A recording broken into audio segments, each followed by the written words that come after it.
हमारे साथ पार्टी के हमारे सभी सीनियर नेतागण, मित्रों, आज की इस प्रेस कॉन्फ्रेंस में हम ऐसे समय पर एकत्र हो रहे हैं जब देश आपातकाल के 50 वर्ष पूरे होने पर संविधान हत्या दिवस के रूप में मना रहा है। सबसे पहले तो मैं यह दिवस मनाने का उद्देश्य क्या है, उसके ऊपर आप सब लोगों से बात करना चाहूंगा। मित्रों, हम सब जानते हैं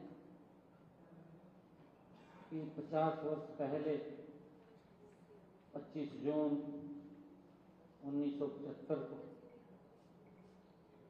हमारी लोकतांत्रिक मर्यादाओं को ताक पर रख करके आपातकाल लागू किया गया था। हमारे संविधान की आत्मा को उसकी हत्या कर दी गई थी, झकझोर करके रख दिया था। इसके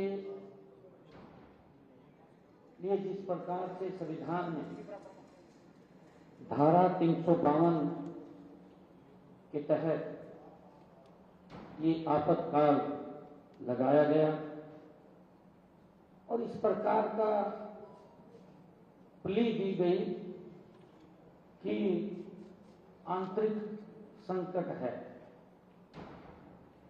क्योंकि अपनी कमी को या अपनी इच्छा को पूरा करने के लिए देश को एक बहुत बड़ी मुसीबत के अंदर डाल दिया।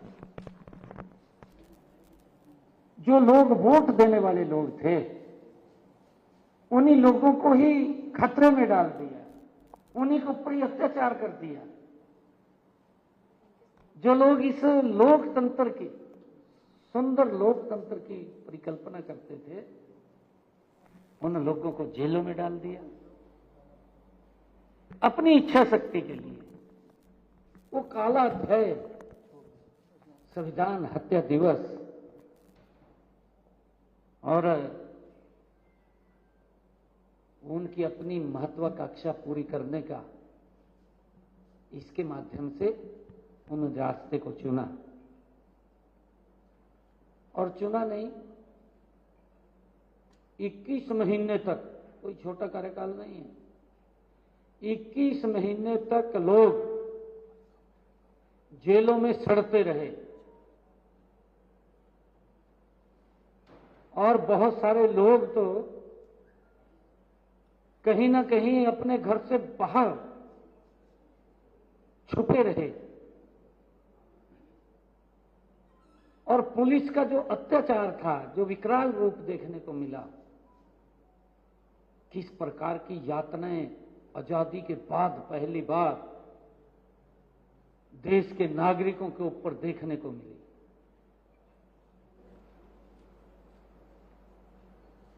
आज ये संविधान हत्या दिवस मनाने का उद्देश्य और लोकतांत्रिक परंपराओं,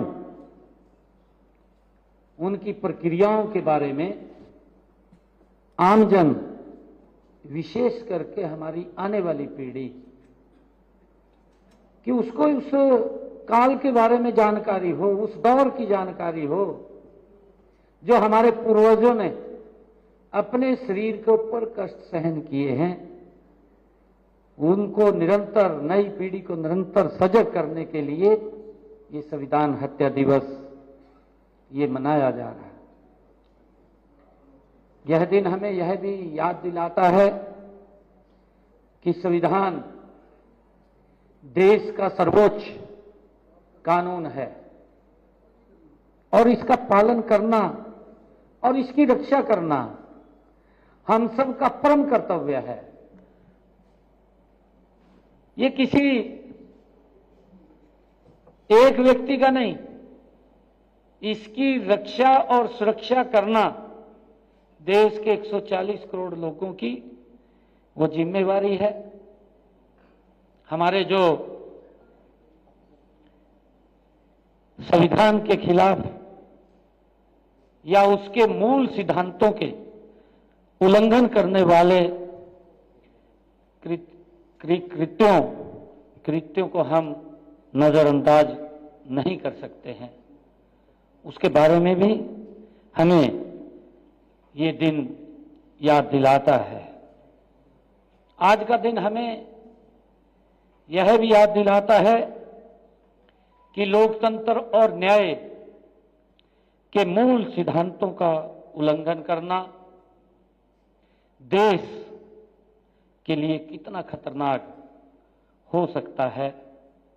यह दिन संविधान के खिलाफ होने वाले किसी भी साजिश या नीतियों या कृत्यों के प्रति जागरूकता फैलाता है और यह दिन हमें वर्तमान समय में भी लोकतंत्र और संविधान के दुश्मनों के प्रति ये सचेत करता है। ये संविधान हत्या दिवस हमें यह भी याद दिलाता है कि सत्ता का अहंकार और परिवारवाद लोकतंत्र के लिए सबसे बड़ा खतरा है। यह जो संविधान दिवस है, संविधान हत्या दिवस, ये हमें इस बात से भी अवगत कराता है। वह केवल संवैधानिक संकट ही नहीं था, देश का हर नागरिक जानता है। मैंने जैसे कहा भी है कि जब पूरा भारत गुलामी की जंजीरों में जकड़ा हुआ था और आजादी के बाद यह केवल संवैधानिक संकट नहीं था, वह लोकतंत्र की उस प्रक्रिया पर हमला था जो हमें अभिव्यक्ति की आजादी, समानता और न्याय का अधिकार देती है। हमें इस बात को भी समझना है कि वह हमला था डॉक्टर श्यामा प्रसाद मुखर्जी जी के उस विचार पर जिसमें उन्होंने एक राष्ट्र एक विधान का नारा दिया और उसके लिए उन्होंने खुद का बलिदान दिया। ये उसके ऊपर एक हमला था और हम सब जानते हैं कि इस इमरजेंसी में, इस संविधान हत्या में भी हरियाणा के लोग इस संघर्ष में, हमारे हरियाणा के लोग इस संघर्ष में पीछे नहीं रहे। हम सब जानते हैं कि यहाँ के लोगों ने लोकतंत्र की रक्षा के लिए अपना सर्वस्व वो अर्पित किया है। तानाशाह सरकार के खिलाफ हमारे यहाँ के लोगों ने बुलंद आवाज बन करके उसका विरोध किया है। हमारे हरियाणा के भी बहुत सारे ऐसे लोग थे जो 1975 इमरजेंसी के दौरान जिन्होंने जेलों के अंदर रह करके यातनाएं सही, जिनके ऊपर अत्याचार किए गए। अगर हम बात करें हरियाणा के अंदर, चाहे जननायक चौधरी देवीलाल जी, वो भी जेल के अंदर रहे हैं। डॉक्टर मंगल सेन जी जेल के अंदर रहे हैं, कितनी यातनाएं सही हैं। हमारे बहुत ऐसे वरिष्ठ लोग जिनको पकड़ करके जेलों में डाल दिया गया, उनके ऊपर अत्याचार किए। ऐसे ऐसे अत्याचार उस समय की कांग्रेस सरकार ने अपनी स्वार्थ की पूर्ति के लिए लोगों के ऊपर ऐसे अत्याचार किए हैं कि इतने बड़े अत्याचार तो अंग्रेजों ने भी नहीं किए। अगर उस समय का काल को याद किया जाए, याद करने मात्र से ही व्यक्ति के रोंगटे खड़े हो जाते हैं। और जिन लोगों के ऊपर ये बीती है, ये उनकी क्या उनके साथ हर्ष किया है, अकल्पनीय है। आजकल हम पूरा देश देख रहा है कि कुछ लोग जो संविधान की सुरक्षा की बात करते हैं, जो उस पवित्र संविधान की किताब हाथ में लेकर के जगह जगह घूम रहे हैं